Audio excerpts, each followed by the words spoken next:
सबके YouTube channel में आप सभी का स्वागत है। परीक्षा का नाम है पीएनएसटी, विषय है जीव विज्ञान, अध्याय नंबर 2 मानव प्रजनन। आज का टॉपिक जी में हम अंतरोपण के क्वेश्चन को सोल्व करेंगे, उस पर डिस्कस करेंगे। उसके पहले चैप्टर को समझ लेते हैं, ठीक है। तो जैसे कि आप यहाँ पर संरचना में देख रहे हैं, इसके पहले हमने निषेचन पढ़ा है। ये वाला हिस्सा तुम्बिका क्षेत्र कहलाता है। ये अंडवाहिनी का हिस्सा है, अंडवाहिनी का एक भाग है। निषेचन इसी तुम्बिका क्षेत्र में होगा। अंडवाहिनी के अंडाशय से अंड सहवास के दौरान छोड़ा गया, योनि में शुक्राणु, योनि से गर्भाशय, गर्भाशय से होते हुए तुम्बिका क्षेत्र में पहुंचेगा और यहाँ पर हो जाएगा निषेचन, ठीक है ना।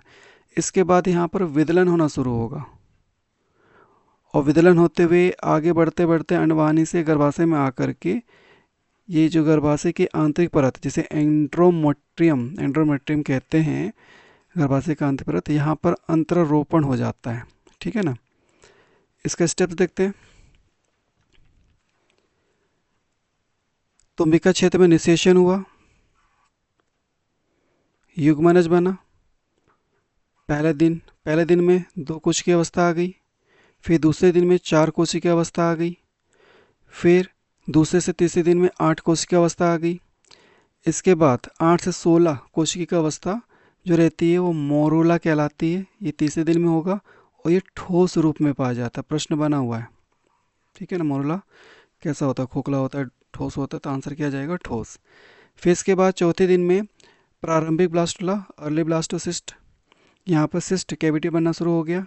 यहाँ पर आप देखेंगे ट्रोफोब्लास्ट कोशिकाएं, ट्रोफोब्लास्ट बन गई, बाह्य कोशिकाएं, और आंतरिक कोशिका समूह, इनर सेलुलर मास, ये बनना शुरू हो जा रहा।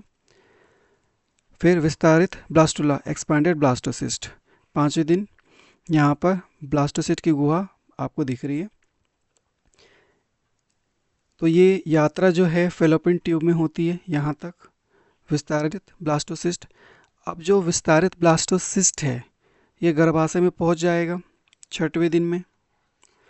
अब यहाँ पर होगा पहला स्टेप रहेगा हैचिंग का। इसका मतलब ये है कि यहाँ पर जो बाहरी कोशिका हैं वो निकलना शुरू हो जाएगी। जो ट्रोफोब्लास्ट कोशिका है वो एंड्रोमेट्रियम की दीवार जो है गर्भाशय की आंतरिक परत है उसके पास पहुँचना शुरू हो जाएगा। सेकेंड स्टेप में देखेंगे संलग्नन, एपोजिशन, गर्भाशय के आंतरिक परत के पास ये चिपक चुका है, पास में आ चुका है। फिर इसके बाद आप देखेंगे कि जो आंतरिक परत है, तीसरा स्टेप है आसंजन, एडेशन, उस आंतरिक परत में धंसना शुरू कर दिया, यहाँ चिपक गया, आसंजन हो गया। फिर प्रवेशन, अब इस आंतरिक परत के अंदर प्रवेश करना शुरू कर दिया। फिर 5वें में पूर्ण अंतरोपण, आप देखेंगे कि जो आंतरिक झिल्ली है इसको पूरी तरीके से घेर लिया है, तो यहाँ पर हो गया अंतरोपण।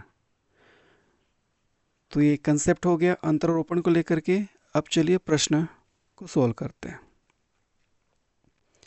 पीएनएसटी 2019 का फर्स्ट लॉट का क्वेश्चन है, निम्नलिखित में से कौन सा कथन ब्लास्टोसिस्ट के संबंध में गलत है? पहला है ट्रोफोब्लास्ट की कोशिकाएं आंतरिक भ्रूण झिल्ली बनाती है, बिल्कुल सही है। यह कोशिका का ठोस द्रव्यमान है,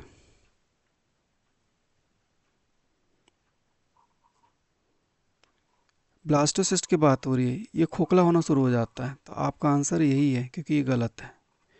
सी, इनमें कम से कम 2 प्रकार की कोशिकाएं, सही है, ट्रोफोब्लास्ट कोशिका, आंतरिक कोशिका, ये पॉइंट सही है। जोनोप्लासिटा तना हुआ और ब्लास्टोस्टोमा में टूटने के लिए उत्तरदायी होता है। स्वाभाविक आगे जो प्रक्रिया होती है तो ऐसे ही होता है। तो आपका आंसर क्या हो जाएगा? बी वाला, यह कोशिकाओं का ठोस द्रव्यमान है, जबकि खोखला होता है। स्पष्टीकरण देखें, ब्लास्टोसिस्ट कोशिकाओं का ठोस द्रव्यमान नहीं है, यह खोखली गेंद जैसी संरचना है जिसमें कोशिकाओं की 2 मुख्य परतें होती है, ट्रोफोब्लास्ट बाहरी परत और आंतरिक कोशिका द्रव्यमान inner cell mass, ICM। Next question देखते हैं। पीएनएसटी 2019 के फर्स्ट लॉट में 8 से 16 कोरक खंडों सहित भ्रूण होता है, हमने बात किया था मोरूला। 8 से 16 जो कोरक खंड होते हैं, ब्लास्टोमेर होते हैं, इसे कहते हैं मोरूला, और ठोस अवस्था में रहता है, ध्यान रखिएगा। मोरूला, स्पष्टीकरण देखते हैं। मोरूला एक ठोस गेंद जैसी संरचना है जो युग्मनज के विभाजन से बनती है। यह भ्रूण विकास के शुरुआती चरणों में से एक है और यह ब्लास्टुला बनने से पहले की अवस्था है और इसमें 8 से 16 कोशिकाएं होती है जिन्हें ब्लास्टोमेरेस या ब्लास्टोमियर कहा जाता है। ये ब्लास्टोमियर शब्द याद रखिएगा, आगे सवाल कहीं ना कहीं मिलेगा आपको। नेक्स्ट है पीएनएसटी 2020 के फर्स्ट लॉट का क्वेश्चन है, आंतरिक कोशिका द्रव्यमान की कोशिकाओं में कुछ विशेष प्रकार की कोशिकाएं होती है जिन्हें निम्न प्रकार से जाना जाता है। जनन परत, कोरकखंड, मूल कोशिका स्टेम सेल या बीज पोषक ट्रोफोब्लास्ट। तो आईसीएम इनर सेलुलर मास के अंदर स्टेम सेल पाया जाता है और इसकी खासियत रहती है कि शरीर के सभी अंगों को उत्पन्न कर सकता है। ध्यान रखिएगा, इसका आंसर हो जाएगा मूल कोशिका स्टेम सेल। स्पष्टीकरण देखते हैं, आंतरिक कोशिका द्रव्यमान की कुछ कोशिकाओं में कुछ विशेष प्रकार की कोशिकाएं होती है जिन्हें मूल कोशिका स्टेम सेल कहा जाता है। ये कोशिका शरीर के विभिन्न प्रकार की कोशिकाओं में विकसित होने की क्षमता रखती है। नेक्स्ट सवाल देखिए पीएनएसटी 2020 का फर्स्ट लॉट का, किस चरण के दौरान भ्रूण गर्भाशय के अंतर्गर्भाशय कला में अंतःस्थापित या इम्बेडेड होता है? तो हमने देखा था ब्लास्टोसिस्ट, तो आंसर क्या हो जाएगा ब्लास्टोसिस्ट। स्पष्टीकरण है, भ्रूण का गर्भाशय के अंतर्गर्भाशय कला में अंतःस्थापन जैसे एम्प्लांटेशन या आरोपण अंतरोपण कहते हैं ब्लास्टोसिस्ट चरण के दौरान होता है। निषेचन के बाद युग्मनज विभाजित होकर मोरूला बनता है और फिर यह मोरूला ब्लास्टोसिस्ट में बदलता है जो गर्भाशय की दीवार में अंतःस्थापित होता है। नेक्स्ट सवाल देखिए पीएनएसटी 2020 का सेकंड, खालिस्तान 6 से 32 कोशिका वाली खोखली संरचना है जो युग्मनज के कोशिका विभाजन के बाद बनती है। तो खोखली संरचना की बात हो गई है तो इसका आंसर क्या जाएगा ब्लास्टुला। ठीक है ना, ब्लास्टुला जाएगा खोखली संरचना। तो उत्तर हो गया ब्लास्टुला। ब्लास्टुला 6 से 32 कोशिका वाले खोखली संरचना है, खोखली बोल दिया इसलिए ब्लास्टुला आ गया ना, ठोस रहता तो मोरूला। जो युग्मनज के कोशिका विभाजन के बाद बनती है, यह एक खोखली गेंद जैसी संरचना होती है जिसमें कोशिकाओं की एक परत होती है जिसे ब्लास्टोडर्म कहा जाता है और इसके अंदर एक गुहा होती है जिसे ब्लास्टोसील कहा जाता है। नेक्स्ट सवाल है पीएनएसटी 2020 का सेकंड स्लॉट का, ये बी ऑप्शन है, ये सी रहेगा, ये डी रहेगा। एक बार जब एक निषेचित अंड में कोशिका विभाजित होने लगती है तो यह पहले कोशिकाओं की खोखली गेंद बनाती है जो एंड्रोमेट्रियम में प्रत्यारोपित होती है। मतलब ब्लास्टोसिस्ट कोशिकाओं के इस खोखली गेंद को क्या कहा जाता है? तो आंसर क्या जाएगा ब्लास्टोसिस्ट। एक ब्लास्टोसिस्ट। स्पष्टीकरण, निषेचित अंडे के परत विभाजन के बाद निर्मित कोशिकाओं की खोखली गेंद जो एंड्रोमेट्रियम में प्रत्यारोपित होती है को ब्लास्टोसिस्ट कहा जाता है। नेक्स्ट सवाल है पीएनएसटी 2020 का थर्ड स्लॉट का, निषेचन के बाद कौन सा तंत्र एक दूसरे कोशिकाओं के प्रवेश को रोकता है? हालांकि निषेचन के समय होना चाहिए था उस टॉपिक में, फिर भी यहाँ पढ़ लीजिए क्योंकि यहाँ निषेचन प्रक्रिया भी हो रही है यहाँ पे। तो इसको कहते हैं कोर्टिकल प्रतिक्रिया। क्या होता है इसे हम समझ लेते हैं।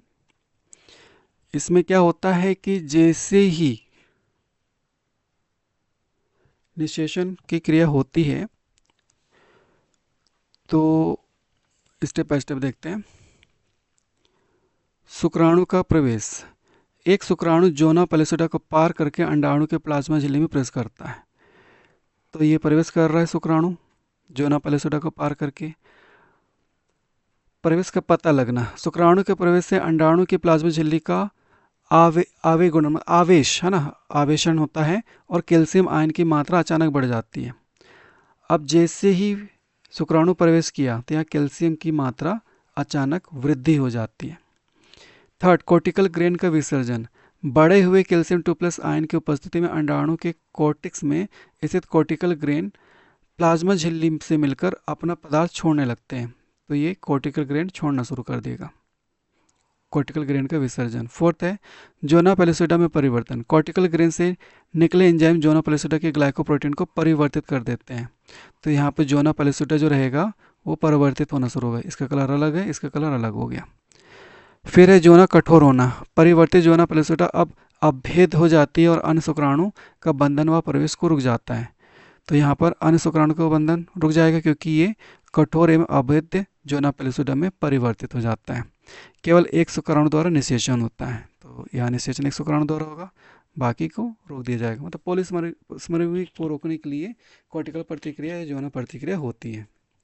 जो सवाल पूछा, निषेचन के बाद कौन सा तंत्र एक दूसरे शुक्राणु के प्रवेश को रोकता है? कॉर्टिकल प्रतिक्रिया, अंडे और शुक्राणु झिल्ली का बांधना, अंडे और शुक्राणु झिल्ली का संलयन, एक्रोसोम प्रतिक्रिया। तो आंसर किया जाएगा कॉर्टिकल प्रतिक्रिया। तो स्पष्टीकरण देखें, जब एक शुक्राणु कोशिका अंडे की कोशिका से जुड़ती है तो एक्रोसोम प्रतिक्रिया शुरू करता है। इस प्रक्रिया में एक्रोसोम से एंजाइम निकलते हैं जो अंडे की कोशिका के बाहरी आवरण जोना प्लेसिडा को तोड़ते हैं और शुक्राणु को अंडे में प्रवेश करने में मदद करते हैं। जैसे ही पहला शुक्राणु अंडे में प्रवेश करता है, अंडे की झिल्ली में परिवर्तन होते हैं जो अन्य शुक्राणु के प्रवेश को रोकते हैं। इसे जोना प्रतिक्रिया या कॉर्टिकल प्रतिक्रिया कहा जाता है। यह सुनिश्चित करता है कि केवल एक शुक्राणु ही अंडे को निषेचित करे, जिससे पॉलीस्पर्मी एक से अधिक शुक्राणु द्वारा अंडे का निषेचन से बचा जा सके। नेक्स्ट क्वेश्चन है पीएनएसटी 2020 का थर्ड स्लॉट का, किस चरण के दौरान भ्रूण गर्भाशय के अंतर्गर्भाशय या एंडोमेट्रियम में अंतःस्थापित होता है? तो आंसर किया जाएगा ब्लास्टोसिस्ट। तो ब्लास्टोसिस्ट भ्रूण गर्भाशय के अंदर गर्भाशय में ब्लास्टोसिस्ट चरण के दौरान अंतःस्थापित होता है। यह गर्भाशय की शुरुआत में एक महत्वपूर्ण घटना है। नेक्स्ट है पीएनएसटी 2020 का थर्ड स्लॉट का, निम्नलिखित में से कौन से परीक्षण से बच्चे के लिंग का पता लगा सकते हैं? RTPCR, amniocentesis, ELISA, Widal. तो क्या आंसर आएगा इसका? एम्यूनोसेंटेसिस।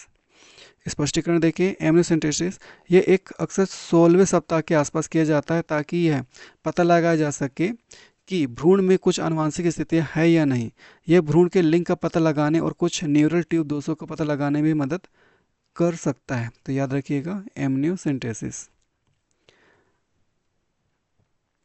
इसके अलावा अगर बात किया जाए तो आरटीपीसीआर यह विश्लेषण करने के लिए एक विशिष्ट आनुवंशिक अनुक्रम की कई प्रतिक्रिया बनाने हैं तो प्रयुक्त एक प्रयोगशाला विधि है। इसमें रिवर्स ट्रांसक्रिप्टेज नामक एंजाइम का उपयोग करके आरएनए के एक विशिष्ट टुकड़े को डीएनए के एक समान टुकड़े में परिवर्तित किया जाता है। फिर डीएनए के इस टुकड़े को डीएनए पॉलीमरेज नामक एक अन्य एंजाइम द्वारा परिवर्तित किया जाता है। और याद होगा आरटीपीसीआर टेस्ट जब कोरोना हुआ था तब भी कराया जाता था। एलिसा टेस्ट देखा जाए तो एंजाइम लिंक्ड इम्यूनो एसे टेस्ट होता है। यह रक्त में एंटीबॉडी का पता लगाने के लिए आमतौर पर इस्तेमाल किया जाने वाला प्रयोगशाला परीक्षण है। एंटीबॉडी एक प्रोटीन होता है जो शरीर के प्रतिरक्षा प्रणाली द्वारा तब निर्मित होता है जब वह एंटीजन नामक विदेशी संभावित रूप से हानिकारक पदार्थों का पता लगाती है। यह टेस्ट कई स्थितियों जैसे एचआईवी संक्रमण, डेंगू, बुखार, अन्य बैक्टीरियल और वायरल संक्रमण का निदान करने के लिए किया जाता है। तो एलिसा टेस्ट हो गया। विडाल टेस्ट ये टाइफाइड से संबंधित है। एक रक्त परीक्षण है जो टाइफाइड बुखार का पता लगाने के लिए किया जाता है। यह परीक्षण शरीर में साल्मोनेला टाइफी और सल्मोनेला पेरा टाइफी बैक्टीरिया के खिलाफ उत्पन्न होने वाले विशेष एंटीबॉडी का पता लगाता है।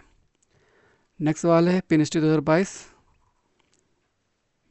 ये पीएनएसटी 2021 है जो 18 अक्टूबर 2022 को हुआ था और फर्स्ट लॉट का और 2020 का फोर्थ स्लॉट का क्वेश्चन है। मानव में युग्मनज के क्लीवेज की प्रतिक्रिया होती है अतुल्यकारी और मंद, परिभाषित नहीं, अतुल्यकारी और तेज, अतुल्यकारी और मंद। आंसर इसका है अतुल्यकारी और मंद।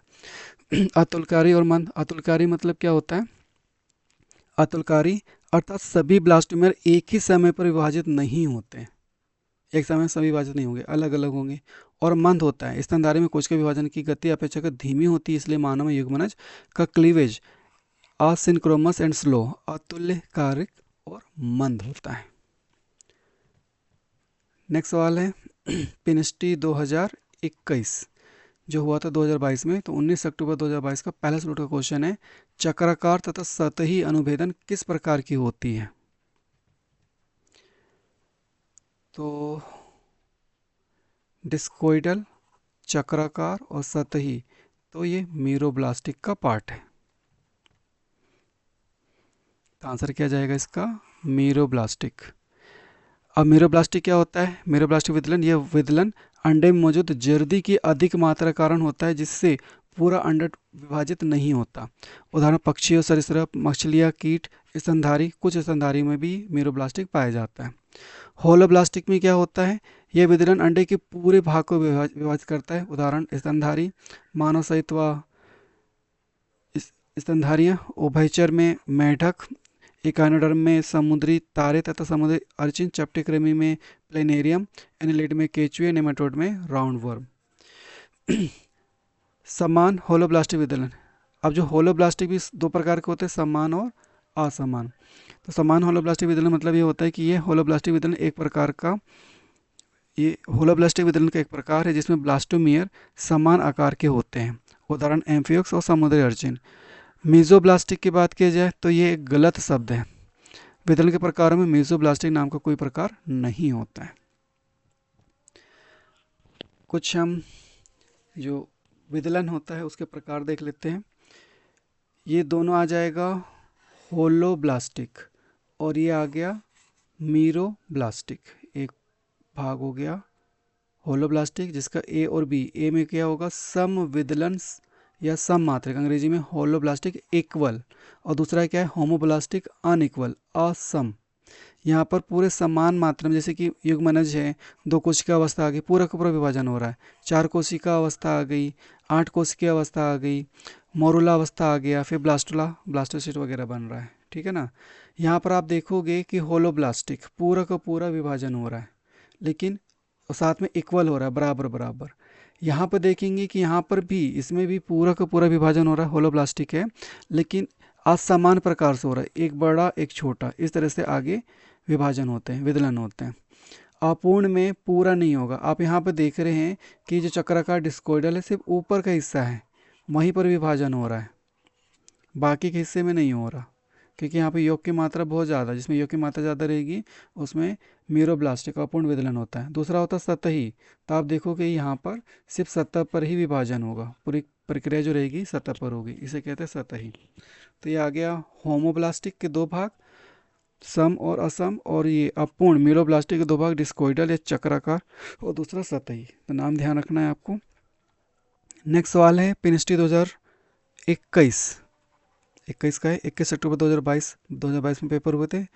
21 अक्टूबर 2022 का फर्स्ट लॉट का क्वेश्चन है, एक निश्चित डिम के विभाजन से उत्पन्न कोशिकाओं की ठोस गेंद जिससे एक ब्लास्टुला बनता है। तो ठोस गेंद के लिए क्या आ जाएगा मोरुला, ये ध्यान रखना, एक्सप्लेन करने की जरूरत नहीं है। नेक्स्ट है, ये 2021 है, 21 अक्टूबर 2022 का फर्स्ट लॉट क्वेश्चन है, ब्लास्टुला की कोशिका एक उपकला परत बनाती है जिसे ब्लास्टोडर्म कहा जाता है, जो द्रव से भरे गुहा को घेरती है। तो किसको घेरेगी, ब्लास्टोसील को। जो ब्लास्टोबर्म है वो ब्लास्टोसील को घेरेगी। तो ब्लास्टुला की कोशिकाएं जिन्हें ब्लास्टोडर्म कहा जाता है एक उपकला परत बनाती है जो द्रव से भरी गुहा ब्लास्टोसील को घेरती है। नेक्स्ट सवाल है 2022, ठीक, पेनिस्ट्री 2022 का पेपर हुआ था 2023 में, 7 जुलाई 2023 का फर्स्ट लॉट का क्वेश्चन है, मानव मादाओं में अर्ध विभेजन द्वितीय कब तक पूरा नहीं होता। जब तक निषेचन नहीं होगा तब तक द्वितीय विभाजन पूरा नहीं होता है। पहला विभाजन अंडोत्सर्ग के दौरान हो जाएगा, दूसरा निषेचन जब होता है तभी ही होता है। नेक्स्ट है 2022 का पेपर, 7 जुलाई 2023 के फर्स्ट लॉट का, निम्नलिखित में से किस चरण में ब्लास्टोकोल या ब्लास्टोसील तो बनता है। तो ब्लास्टोसील कब बनेगा, जब ब्लास्टुला कंडीशन आएगी। स्पष्टीकरण देखिए, ब्लास्टुला एक तरल पदार्थ से भरी गुहा ब्लास्टुला चरण के दौरान बनती है। ये भ्रूण के विकास के प्रारंभिक चरण में निषेचन के बाद युग्मनज के विभाजन के दौरान बनता है। ब्लास्टुला कोशिकाओं की खोखली गेंद होती है जिसके अंदर ब्लास्टोकोल या ब्लास्टोसील बनता है। नेक्स्ट क्वेश्चन देखते हैं 2022 का, 7 जुलाई 2023 का सेकंड स्लॉट, दरार के बाद बनने वाली कोशिका कहलाती है, क्लीवेज के बाद। तो जो कोशिका की बात हो रही है तो ब्लास्टोमेयर बनेगा, क्लीवेज होता है तो जो कोशिकाएं बनती है उसे कहते हैं ब्लास्टोमेयर। भ्रूणी परिवर्तन में दरार के बाद बनने वाली कोशिकाओं को ब्लास्टोमियर कहा जाता है। ये कोशिकाएं युग्मनज के विभाजन से बनती है और ब्लास्टुला नामक संरचना का निर्माण करती है।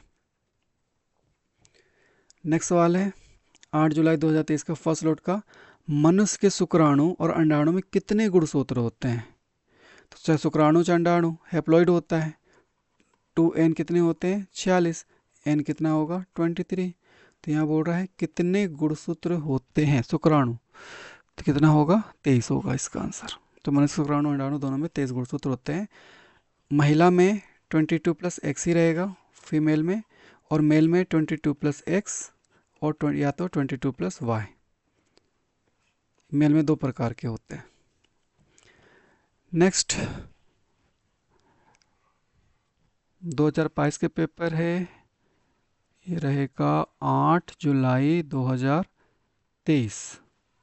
8 जुलाई 2023 का सेकंड स्लॉट का क्वेश्चन है। निम्नलिखित में से कौन से कथन सही हैं? पहला, अंड में सभी एक प्रकार के होते हैं क्योंकि इसमें 22 आलिंग सूत्र और एवं केवल X गुणसूत्र होता है। सही आंसर है। शुक्राणु केवल एक प्रकार के होते हैं, उसमें एक प्रकार के नहीं होते, दो प्रकार के होते हैं, तो दूसरा वाला गलत है। तो आपका आंसर क्या हो जाएगा? केवल एक। ये ए वाला आंसर सही है, क्योंकि अंडे में सभी के सभी 22+X होते हैं और पुरुष में दो प्रकार के होते हैं, 22+X 22+Y। जैसे कि अभी हमने देखा था, जो नर होता है उसमें दो प्रकार के गुण युग्मक होते हैं और महिला में सिर्फ एक ही प्रकार का होता है। नेक्स्ट है पीएनएसटी यूनिवर्सिटी 12 सितंबर 2024 का पहला स्लॉट क्वेश्चन है, एक्टोपिक गर्भधारण या एक्टोपिक प्रेगनेंसी खालिस्तान के कारण होता है। प्लस समझते हैं एक्टोपिक प्रेगनेंसी या गर्भधारण क्या होता है। गर्भाशय के अलावा किसी और जगह पे, और खासकर देखा जाए तो जो फेलोपियन ट्यूब रहता है और खासकर इस्थमिक पार्ट, यहाँ पर अगर भ्रूण का विकास होना लग जाए या प्रेगनेंसी हो जाए तो इसके कहते हैं एक्टोपिक गर्भधारण, जो कि बहुत ही खतरनाक होता है। क्योंकि जब इसका विकास होता है तो ये अंडवानी फट जाएगी और इतना रक्तस्राव होगा कि गर्भपात तो होगा, साथ में हो सकता है कि मादा का भी मृत्यु हो जाए। सवाल पूछा है, एक्टोपिक गर्भधारण खालिस्तान के कारण होता है। गर्भाशय में दोषपूर्ण फेलोपियन ट्यूब का प्रत्यारोपण पहला। दूसरा, हार्मोनल असंतुलन के कारण गर्भपात हो जाता है। सी है गर्भाशय के अलावा किसी अन्य स्थान पर भ्रूण का आरोपण। और डी, इनमें से कोई नहीं। तो आंसर क्या हो जाएगा? गर्भाशय के अलावा किसी अन्य स्थान पर भ्रूण का आरोपण। ये सी वाला पॉइंट इसका आंसर रहेगा। और इसके कई कारण हैं। फेलोपियन ट्यूब में क्षति, रुकावट, पिछली एक्टोपिक गर्भावस्था, हार्मोन असंतुलन, प्रजनन उपचार और धूम्रपान, इनसे ये होता है। नेक्स्ट है पीएनएसटी 25 जून 2025 का सेकंड स्लॉट क्वेश्चन है, निम्नलिखित में से किस ब्लास्टोसिस्ट का गर्भाशय की दीवार के एंड्रोमेट्रियम से जुड़ने के रूप में परिभाषित किया जा सकता है? तो आंसर क्या जाएगा? आरोपण, इम्प्लांटेशन। ये टॉपिक हम पढ़ रहे हैं, गर्भाशय से जुड़ना।